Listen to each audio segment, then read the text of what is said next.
Assalamualaikum warahmatullahi wabarakatuh.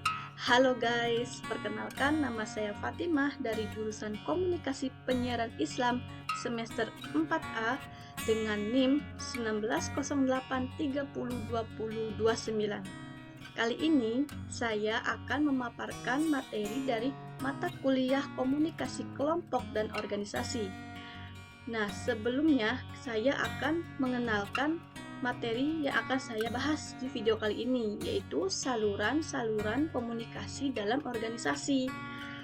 Nah, yang dapat kalian ketahui, saluran-saluran dalam organisasi atau saluran-saluran komunikasi dalam organisasi itu memiliki dua pembahasan. Yang pertama yaitu saluran komunikasi berdasarkan formalitasnya, dan yang kedua yaitu saluran komunikasi berdasarkan alat atau sarananya. Nah, di dalam saluran komunikasi berdasarkan formalitasnya itu terdiri dari 3 aspek. Yang pertama yaitu saluran formal, yang kedua yaitu saluran komunikasi informal, yang ketiga yaitu saluran komunikasi informal. Nah, namun saya hanya akan membahas mengenai materi saluran komunikasi berdasarkan formalitasnya di bagian saluran komunikasi formalnya. Apa yang Anda ketahui mengenai saluran komunikasi formal?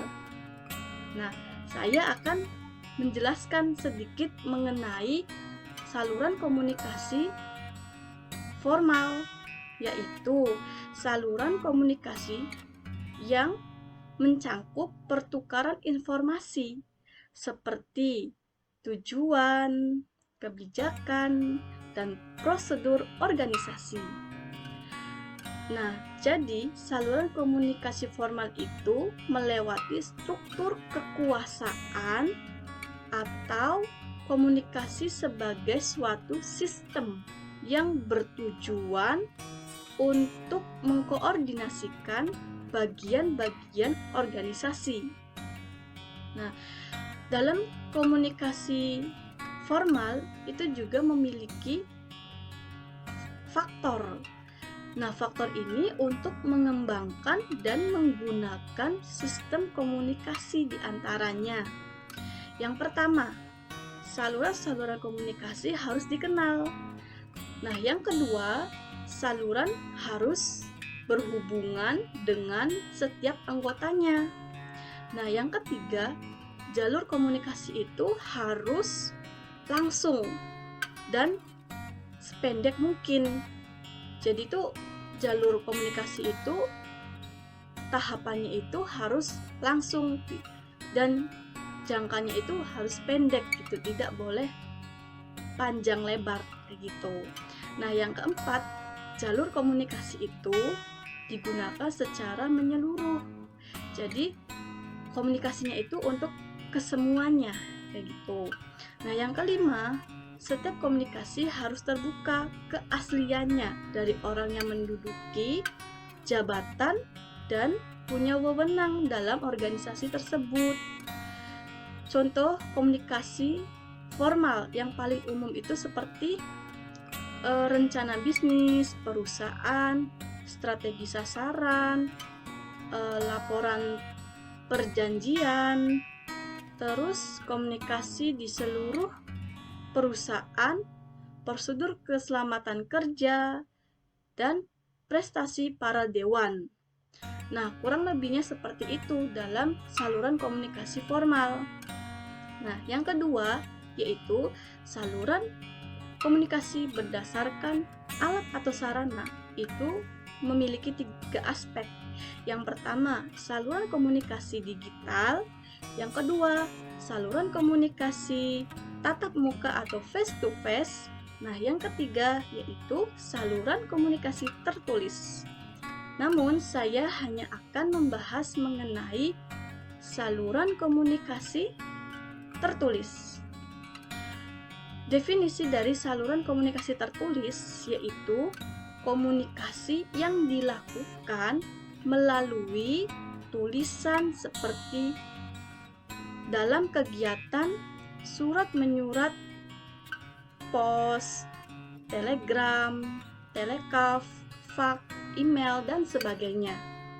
Jadi, saluran komunikasi tertulis suatu jenis yang hampir mati total saat ini, karena seperti yang kita ketahui bahwa zaman saat ini sudah semakin berkembang luas.